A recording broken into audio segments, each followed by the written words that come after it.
أعوذ بالله من الشيطان الرجيم بسم الله الرحمن الرحيم ما على الرسول إلا البلاغ والله يعلم ما تبدون وما تكتمون قل لا يستوي الخبيث والطيب ولو أعجبك كثرة الخبيث فاتقوا الله يا أولي الألباب لعلكم تفلحون صدق اللہ العظیم۔ ما علی الرسول الا البلاغ، نہیں ہے رسول کے ذمے سوائے پہنچا دینے کے، الا البلاغ سوائے بات کے پہنچا دینے کے۔ مطلب یہ ہے ما علی الرسول الا البلاغ، رسول کے ذمے صرف بات کا پہنچا دینا ہے۔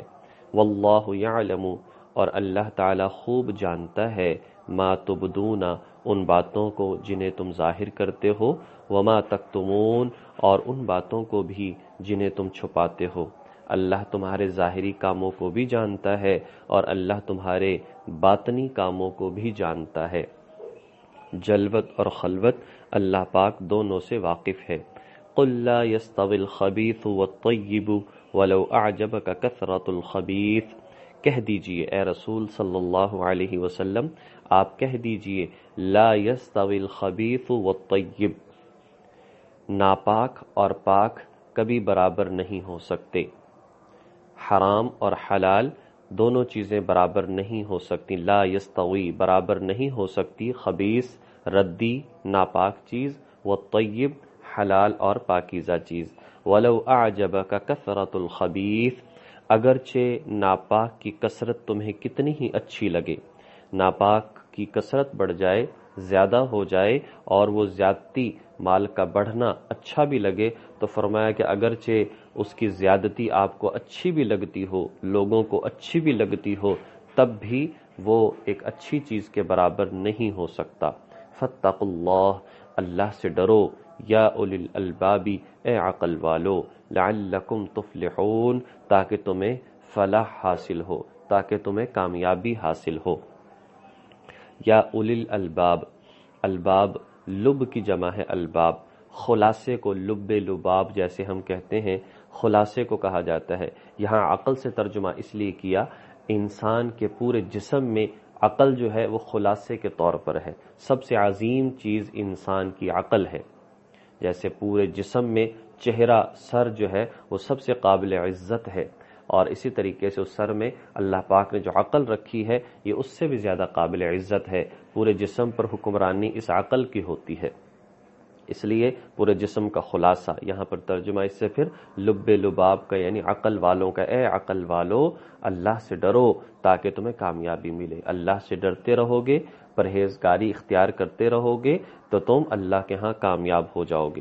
اس آیت کریمہ میں سب سے پہلے تو یہ بات ارشاد فرمائی کہ نبی کی ذمہ داری صرف بات کا پہنچا دینا ہے۔ جتنے بھی انبیاء علیہم الصلوۃ تشریف لائے، ان کا مقصد ہی یہ تھا آنے کا۔ اور بات یہ ہے کہ رسول کو رسول کہا ہی اس لیے جاتا، پیغام پہنچانے والے کو رسول کہا جاتا ہے۔ جو اللہ تعالیٰ کے پیغامات پوری امانت اور دیانتداری کے ساتھ لوگوں تک پہنچا دے، اس کو رسول کہا جاتا ہے۔ اور نبی پاک صلی اللہ علیہ وسلم نے تو حجۃ الوداع کے موقع پر کہہ دیا تھا، فرما دیا تھا، آیا میں نے حق ادا کیا، آیا میں نے پیغام پہنچایا؟ تو سب لوگوں نے بیک زبان ہو کر کہا، آپ نے صرف پیغام پہنچایا نہیں بلکہ پہنچانے کا حق ادا کر دیا، ایک ایک بات پہنچا دی۔ اس لیے رسول کی ذمہ داری تو پوری ہو گئی، اس نے قرآن، حدیث، سنت، طریقہ سب کچھ پہنچا دیا۔ لہذا اب آگے ہماری ذمہ داری ہے عمل کرنا۔ ایک عمل ہے اور ایک علم ہے۔ علم تو سارا ہمارے پاس آ چکا، اور عمل بھی اللہ کے نبی نے کر کے دکھا دیا، اور علم اور عمل دونوں محفوظ بھی ہیں، اگر ہم کرنا چاہیں تو کر سکتے ہیں۔ اس لیے رسول نے اپنی ذمہ داری ادا کر دی۔ اب آگے ہماری ذمہ داری ہے کہ جو ہمیں اصول بتائے، حلال حرام، جائز ناجائز، پاک ناپاک، اچھے اور برے، حق اور باطل، جنت اور جہنم، اللہ کا راستہ، شیطان کا راستہ، یہ سب حق اور واضح طور پر ارشاد فرما دیا۔ لہٰذا اب ہمیں ان باتوں کو سمجھ کر ان پر عمل کرنا چاہیے۔ واللہ یعلم ما تبدون وما تکتمون، اللہ تمام حالات سے واقف ہے۔ اللہ کے سامنے کوئی چیز نہ جلوت میں ہے نہ خلوت میں ہے، مطلب اللہ کے سامنے ظاہر باطن کچھ نہیں، اللہ کے سامنے سب ایک جیسا ہے۔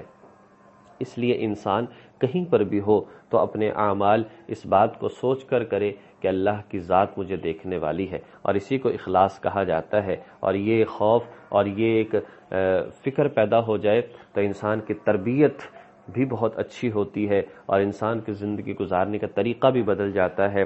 اور جب انسان کوئی بھی کام کرے، صرف ایک لمحے کے لیے اس بات کو سوچ لے کہ آیا میں اپنے اس کام کو اللہ کے سامنے پیش کر سکتا ہوں؟ کیا یہ اس قابل ہے کہ میں اسے اللہ کے سامنے پیش کر دوں؟ میں اس کام کو لے کر جاؤں گا، مجھے رسوائی کا سامنا تو نہیں کرنا پڑے گا؟ اگر یہ مطمئن ہے تو پھر کرتا چلا جائے، اور اگر کھٹکتی ہے بات پھر اسے باز آ جانا چاہیے۔ فرمایا قل لا یستوی الخبیث والطیب، خبیث ناپاک چیز، حرام چیز، ناجائز چیز، فرمایا کہ یہ اور ایک پاکیزہ حلال کبھی برابر نہیں ہو سکتے، اگرچہ حرام کی کثرت بہت زیادہ بڑھ جائے۔ ایک بات ہمیں سمجھ لینی چاہیے، کسی چیز کا بہت زیادہ عام ہو جانا، اس کا بہت زیادہ رواج میں آ جانا، بچنا اس سے مشکل ہو جانا، ناممکن نہیں، بچنا اس سے مشکل ہو جانا، اس سے کبھی وہ چیز حلال نہیں ہو جاتی، کبھی وہ چیز حلال نہیں ہو جاتی۔ اللہ کے نبی صلی اللہ علیہ وسلم نے ارشاد فرمایا، ایسا دور آ جائے گا، حرام اتنا عام ہو جائے گا، اتنا عام ہو جائے گا کہ تمہارے سانس کے ذریعے سے بھی حرام داخل ہوگا، مطلب کثرت کو بیان فرمایا۔ آج ہمارے معاملات میں بینکوں کا نظام دیکھ لیں، جو لوگ وابستہ ہیں، کرنٹ اکاؤنٹ کی بات تو اور ہے، جو لوگ وابستہ ہیں بہت مشکل ہے ان کے لیے بچنا، لیکن اگر وہ بچنا چاہے تو بڑی بڑی مثالیں موجود ہیں، بڑے بڑے نظام موجود ہیں، حلال متبادل نظام موجود ہیں، تو اپنے آپ کو بچانا چاہے تو انسان بچا سکتا ہے۔ اس لیے کہ اللہ پاک کبھی ایسی چیز کا حکم نہیں دیتے کہ جس پر عمل کرنا ناممکن ہو جائے۔ تو یہاں پر ارشاد فرمایا کہ بظاہر تمہیں مال کی کثرت، ناجائز کی کثرت جو ہے وہ بہت اچھی لگے گی، لیکن یہ یاد رکھو کہ وہ مال کی جو کثرت ہے اور وہ جو ہے، اس کا مطلب یہ نہیں ہے کہ اسے وہ چیز حلال ہو جائے گی۔ ایک قرآن کریم، احادیث مبارکہ، شریعت کی سوچ یہ ہے کہ وہ 1000 روپیہ جو حلال طریقے سے کمایا ہے، اس 1,00,000 روپے سے کہیں بہتر ہے جسے حرام طریقے سے کمایا جائے، اس لیے کہ یہ حلال دل میں سکون پیدا کرے گا، تقوی پرہیزگاری پیدا کرے گا، آخرت بنائے گا، لیکن وہ 1,00,000 جو ہے وہ گناہ گاری مزید پیدا کرے گا، انسان کو فحاشی اور عریانی کی طرف لے جائے گا اور آخرت کو بھی خراب کر دے گا۔ اس لیے انسان کو یہ بات سوچنی چاہیے کہ عارضی فائدے کے لیے اپنا دائمی نقصان نہیں کرنا چاہیے۔ فاتقوا اللہ، اللہ سے ڈرو۔ جہاں بھی قرآن کریم میں تقوی کے الفاظ آتے ہیں تو وہاں پر آگے یا پیچھے کوئی ایسا حکم آ جاتا ہے کہ انسان عمل کرے تو اسے پرہیزگاری اور تقوی حاصل ہو جاتا ہے۔ جیسے یہاں پر حرام سے بچنے کا حکم دیا ہے، یاد رکھیے حرام چیز کو حرام سمجھنا یہ فرض ہے، جس چیز کو حرام قرار دیا گیا ہو اس سے حرام سمجھنا یہ فرض ہے۔ ہاں، حرام سمجھتے ہوئے اسے پھر کرنا تو یہ گناہ ہے۔ اگر ایک بندہ کہتا کہ نہیں سود ہے ہی حلال، سود ہے ہی حلال اور یہ حرام نہیں ہے، تو وہ کافر ہو جائے گا، وہ کافر ہو جائے گا۔ ہاں، اگر کہتا ہے کہ ہے تو حرام لیکن بس خود اس عمل کو کرتا ہے اور اس کے اندر ملوث ہے، تو اس سے کافر تو نہیں ہوگا لیکن گناہ کبیرہ کا کرنے والا ہوگا۔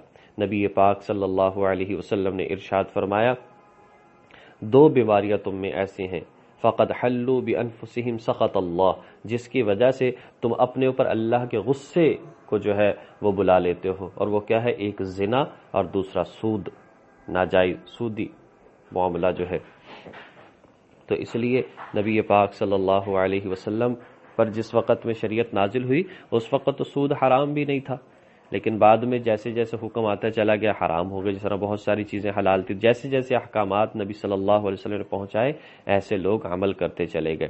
تو اس لیے ساری بات کا خلاصہ ہی نکلتا ہے، ہمیں اپنے معاملات کے اندر غور و فکر کرنی چاہیے۔ قرآن کریم میں ایک جگہ پر آتا ہے 3 پارے میں، جس نے سودی معاملات کی لین دین کی، یہ کل قیامت کے دن قبر سے ایسے اٹھے گا جس پر جنات آ جائے تو جیسے وہ حواس باختہ ہو جاتا ہے اور وہ پاگل ہو جاتا ہے، پاگلوں کی طرح جو ہے وہ اٹھے گا، اسے کچھ سمجھ نہیں آئے گی۔ کس وجہ سے ہوگا؟ اس لیے کہ سودی معاملات، ناجائز معاملات، لین دین کے معاملات جو ہے یہ دنیا میں کیا کرتا تھا۔